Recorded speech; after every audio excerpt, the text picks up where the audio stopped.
खुलुमबाय लोगोफोर, आं दिनै दोंसे खन्थाइ लानानै फैदों। खन्थाइनि मुं गैया नों आयै। खन्थाइखौ लिरदों सामिर बर' आरो खन्थाइखौ आवरायदों जावलिया सिमां। फैदो बिदिब्ला बिथांनि खन्थाइखौ खोनासंलांदिनि। गैया आयै नों दिनै आंजों लोगोआव। आयै जेबोला आं उन्दै समाव गाबोमोन, नों आंखौ नोंनि गोरबोआव बोजबना लाना मेथाइ खनना आंखौ बुरखायोमोन नों आयै।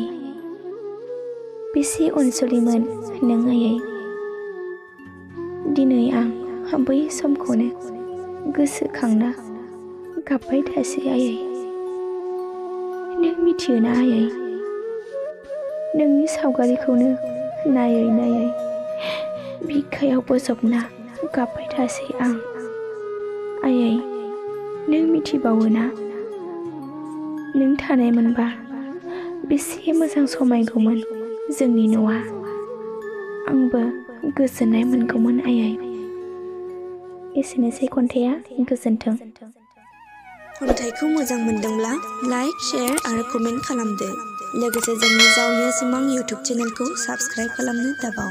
आरो फेसबुकआव नायदोंब्ला जावलिया सिमां फेसबुक पेजखौ लाइक खालामनो दाबाव। गोजोन्थों।